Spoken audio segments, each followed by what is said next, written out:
નમસ્કાર વિદ્યાર્થી મિત્રો, નેક્સ્ટ પીરિયડમાં આપણે મોલારિટી અને મોલન્સના એક્ઝામ્પલ વિશે આપણે શીખી ગયા. હવે આપણે આગળની થિયરીમાં દ્રાવ્યતા વિશે અભ્યાસ કરવાનો છે. તો આગળનો મુદ્દો આપણને અહીંયા દ્રાવ્યતા આપ્યો છે. તો સૌપ્રથમ આપણે દ્રાવ્યતાની વ્યાખ્યા, તો निर्दिष्ट तापमाने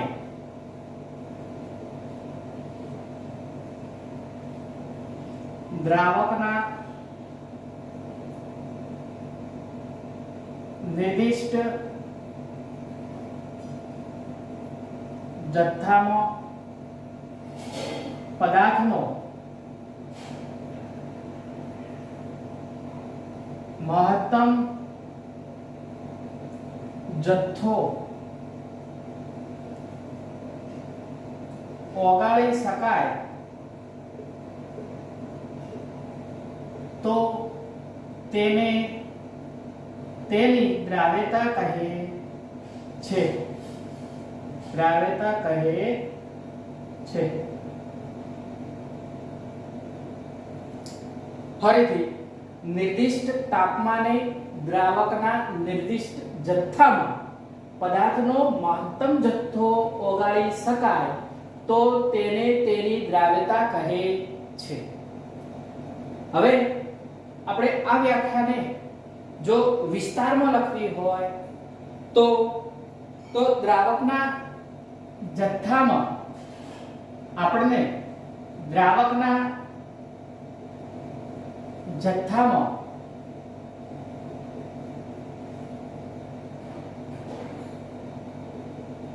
ઓગાળેલા પદાર્થના મહત્તમ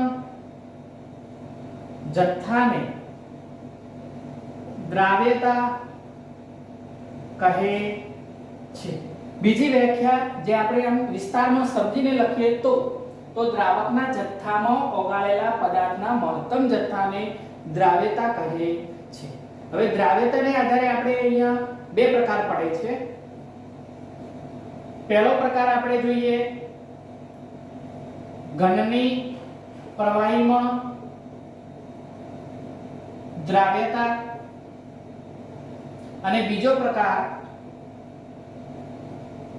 વાયુની પ્રવાહીમાં દ્રાવ્યતા. હવે ઘનની પ્રવાહીમાં દ્રાવ્યતા એટલે પાણીમાં ઓગાળેલું મીઠું, જે ઘનની પ્રવાહીમાં દ્રાવ્યતા કહેવાય. પાણીમાં ઓગાળેલી ખાંડ, તો જે દ્રાવણ બને છે એ ઘનની પ્રવાહીમાં દ્રાવ્યતા કહેવાય. જ્યારે વાયુની પ્રવાહીમાં દ્રાવ્યતા તો પાણીમાં ઓગળેલ CO2, પાણીમાં મિશ્ર થયેલ O2, તો આ જે વાયુની પ્રવાહીમાં દ્રાવ્યતા બને છે. પરંતુ એક બાબત આપણે એ હેનરીના નિયમને આધારે હેનરીનો નિયમ જે છે P બરાબર KH * X. હવે P આ મુખ્ય હેનરીનું સૂત્ર જે છે એના આધારે આપણે એક્ઝામ્પલ્સ શીખવાના છે, જેમાં આપણને હેનરી અચળાંક શોધવાનું પૂછે. જો આપણને અહીંયા દબાણ, દ્રાવ્યતાનું મોલન્સ અને આ KH જે છે મોલન્સ X અને KH એ હેનરી અચળાંક છે, તો આપણને કોઈ હેનરી અચળાંક શોધવાનું કે તો આ સૂત્રનો ઉપયોગ કરી આપણે એક્ઝામ્પલ ગણવાનો થાય. માટે આપણને અહીંયા હેનરીના નિયમ જે આગળ આપણે થિયરી આવે છે એની મર્યાદાઓ, ઉપયોગો અને એનો નિયમ, આ ત્રણેય બાબતો વિશે આપણે અભ્યાસ કરવાના છીએ. પરંતુ અહીંયા આપણને ઘનની પ્રવાહીમાં દ્રાવ્યતા, વાયુની પ્રવાહીમાં દ્રાવ્યતા જે કોઈ લગતા હેનરીના નિયમનો સૂત્રનો ઉપયોગ કરીને એક્ઝામ્પલ પૂછે તો આપણે યાદ રાખવાનું છે, અને આ સૂત્રને જે આપણે ત્યાં ઉપયોગ કરી શકાય. આગળ આપણે સૌપ્રથમ જોઈએ તો ઘનની પ્રવાહીમાં દ્રાવ્યતા. ઘનની પ્રવાહીમાં દ્રાવ્યતા. હવે ઘનની પ્રવાહીમાં દ્રાવ્યતા જેમાં આપણને અહીંયા તેની લાક્ષણિકતાઓ જોવાની છે, જેમાં આપણને દ્રાવણની સામાન્ય લાક્ષણિકતાઓ,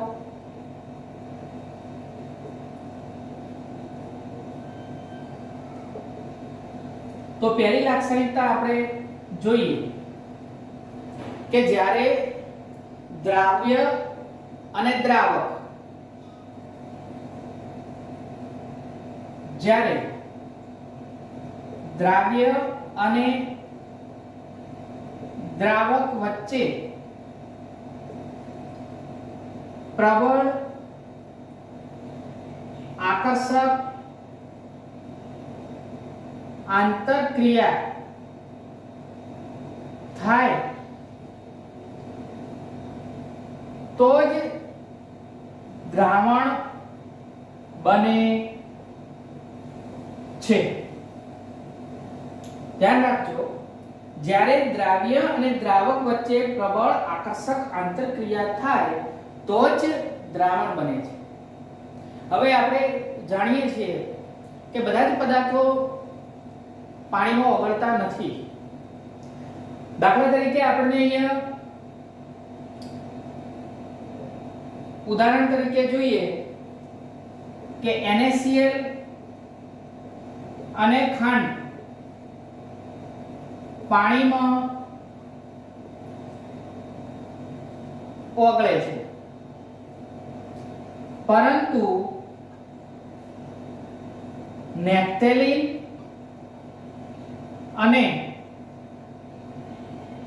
એન્થ્રેસીન પાણીમાં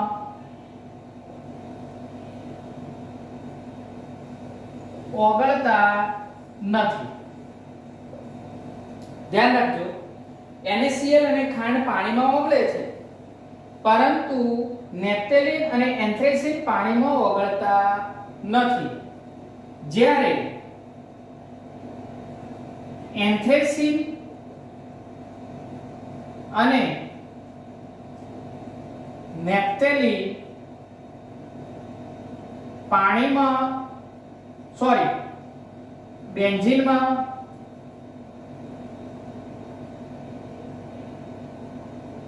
ઓગળે છે,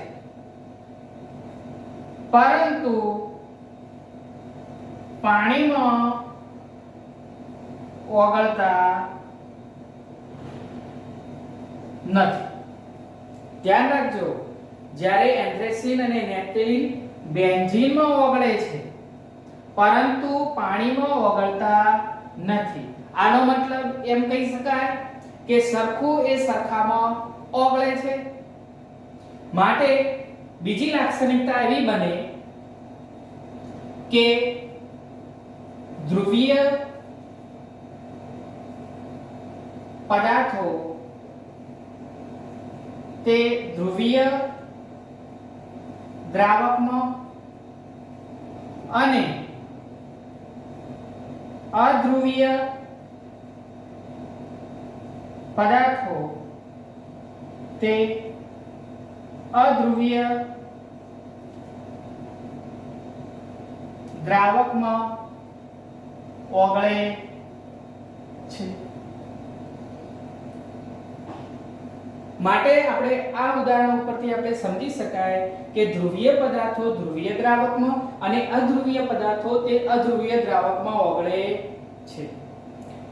આગળની આપણે લાક્ષણિકતામાં ત્રીજા નંબરમાં આપણે જોઈએ મોટા ભાગના આયનીય પદાર્થો પાણીમાં ઓગળે છે. ચોથા નંબરની લાક્ષણિકતા આપણે જોઈએ તો કે જે કાર્બનિક પદાર્થોમાં OH ની હાજરી હોય અથવા તો OH બંધ હોય તો તે દ્રાવ્ય થાય છે. જે કાર્બનિક પદાર્થમાં OH નો બંધ જે OH ની હાજરી હોય તો તે દ્રાવ્ય થાય છે. માટે આપણે અહીંયા ચાર લાક્ષણિકતાઓ ખાસ યાદ રાખવાની છે, તેને નોટમાં લખી લેવાની છે. અને જે ચોથા નંબરની લાક્ષણિકતા કે જે કાર્બનિક પદાર્થોમાં OH ની હાજરી હોય તો તે દ્રાવણમાં જે પદાર્થ દ્રાવ્ય થતો હોય છે, એટલે દ્રાવ્યતા વધતી જાય છે. તો એના આધારે આપણે એક ઉદાહરણો જોવાના છે. તો કઈ રીતે વધે છે જેને ઉદાહરણો દ્વારા તમને સિમ્પલ રીતે હું સમજાવું છું. તો વિદ્યાર્થી મિત્રો, દ્રાવ્યતાની વ્યાખ્યા, એના પ્રકાર અને એની લાક્ષણિકતાઓ વિડિયોને પુશ કરી અને લખી લેવી. આગળ આપણે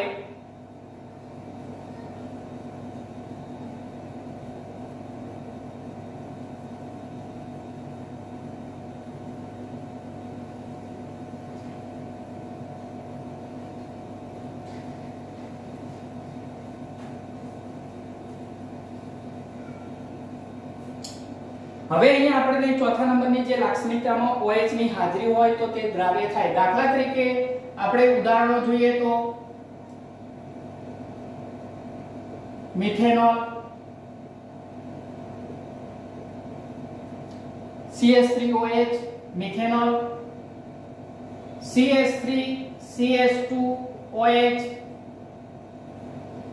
ethanol, methane, ethane, OH, ethanol, methane, ethane तो ethanol, CH3 CH2 CH2 OH,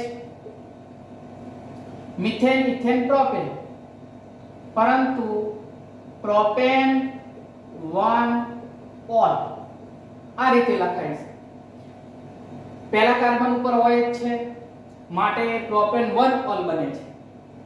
હવે આ ત્રણેય ઉદાહરણોમાં આપણે અહીંયા જોઈશું તો ત્રણેયમાં OH ની સંખ્યા 1 છે. પરંતુ આપણે એક એવા ઉદાહરણો, દાખલા તરીકે CH2 CH2OH, methane, ethane, ethane 1,2 diol અથવા તો ઇથિલિન ગ્લાયકોલ પણ કહી શકાય. બીજું એક ઉદાહરણ આપણે અહીંયા જોઈએ તો CH2 CH CH2OH OH OH.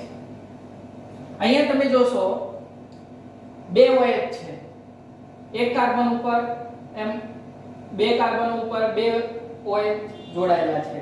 અહીંયા 1 2 અને 3 કાર્બન છે. તો એ રીતે આપણે મિથેન, ઇથેન, પ્રોપેન.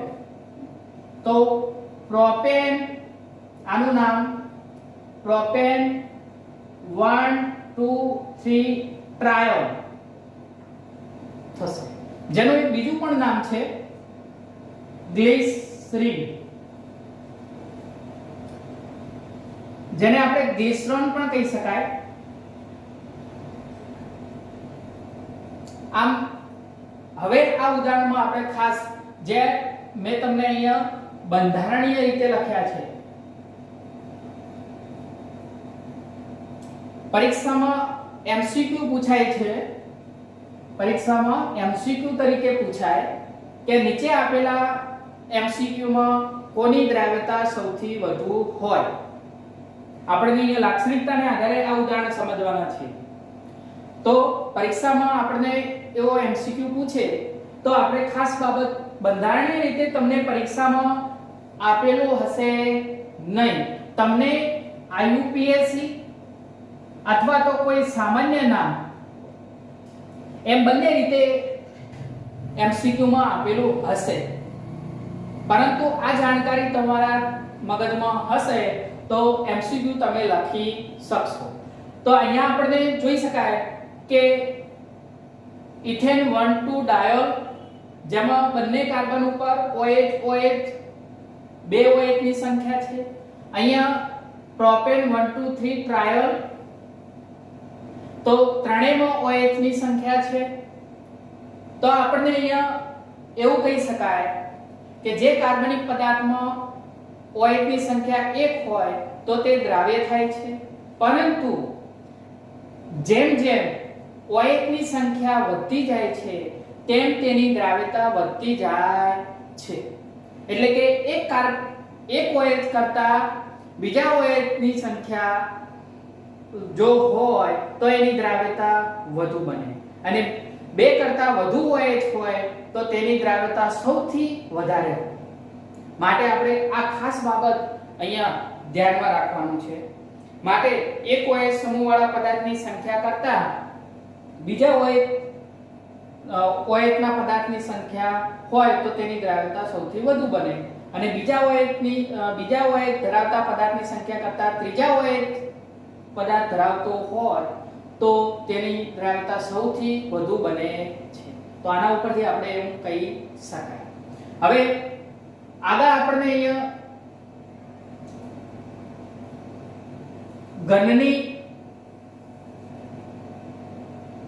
ઘનની પ્રવાહીમાં દ્રાવ્યતા અથવા ઘનની પ્રવાહીમાં દ્રાવ્યતા અથવા તો કોઈ પણ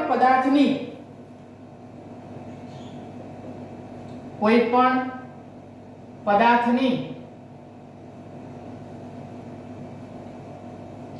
દ્રાવ્યતાનો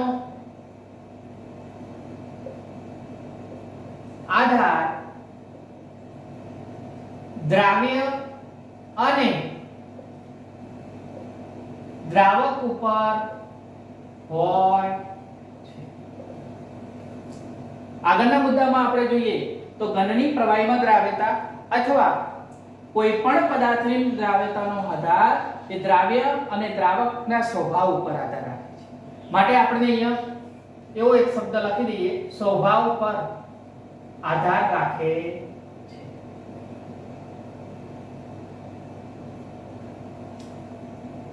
ત્રીજું